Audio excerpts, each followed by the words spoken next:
Elon Musk को Mars से बहुत प्यार है। वो मार्स पे इंसानों की सेल्फ सस्टेनेबल बस्ती बसाना चाहते हैं। पर सवाल यह है कि मार्स ही क्यों? क्या किसी और प्लेनेट पे ये पॉसिबल नहीं है? तो इस पे इलॉन मस्क ये कहते हैं कि हमारे सोलर सिस्टम पे हमारे पास ऑप्शंस ही क्या हैं।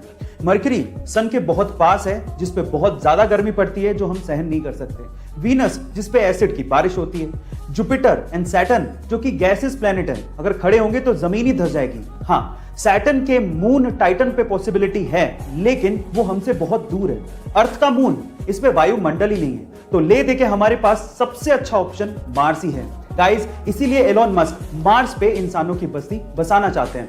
आपको ये फैक्ट जान के कैसा लगा चैट सेक्शन में जरूर लिखिएगा। एरिया 51, इस रहस्यमय जगह के बारे में तो आपने जरूर सुना होगा।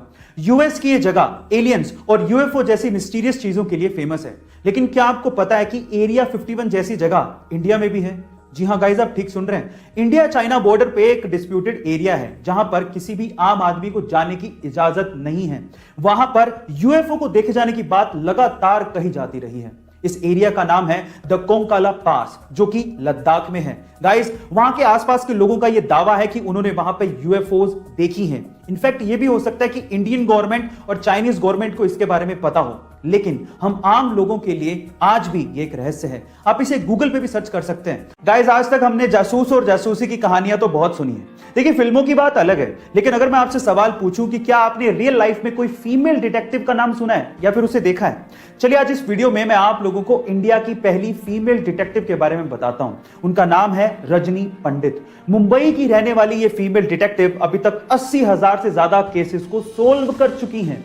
उन्हें बचपन से ही स्पाई नोवेल पढ़ने का बड़ा शौक था, इसीलिए वो डिटेक्टिव बनना चाहती थी। लेकिन हर बार उन्हें यह कहा जाता था कि यह जॉब महिलाओं के लिए नहीं है। लेकिन उनकी मां का उन्हें बहुत सपोर्ट था। इसी वजह से उन्होंने केसेस लेना शुरू किया, उन्हें सोल्व करना शुरू किया और देखते ही देखते 1991 में उन्होंने अपना डिटेक्टिव ऑफिस मुंबई में खोल लिया। गाइस, उन्हें इंडिया फर्स्ट लेडी डिटेक्टिव का भी खिताब मिल चुका है। आपको रजनी पंडित के बारे में जान के कैसा लगा चैट सेक्शन में जरूर लिखें। यह बात है 15 मार्च सन 1959 की, जब मुंबई की एक छत पे 7 घरेलू महिलाएं इकट्ठी हुई।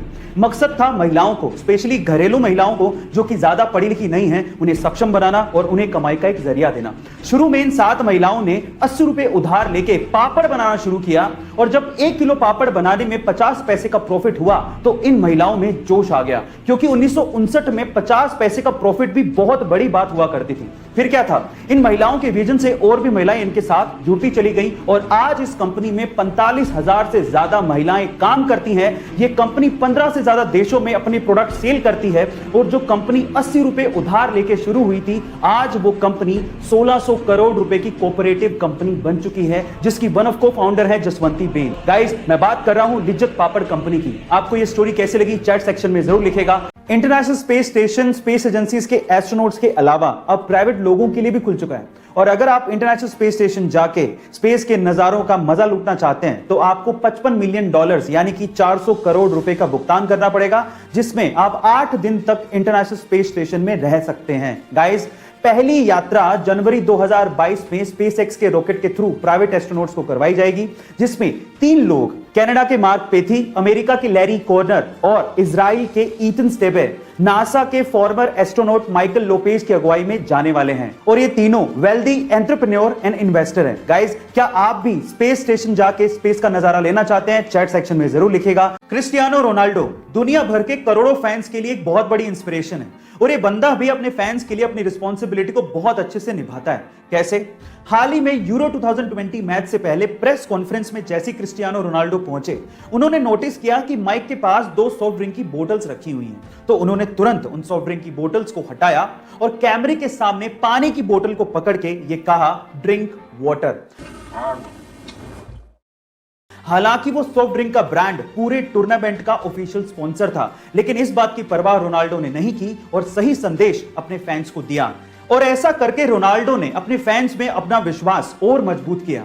गाइस, आपको रोनाल्डो की ये बात सुन के कैसा लगा कमेंट सेक्शन में जरूर लिखेगा और ऐसे अमेजिंग वीडियोस के लिए शेयर, सब्सक्राइब एंड लाइक। मिलते हैं अगली वीडियो में।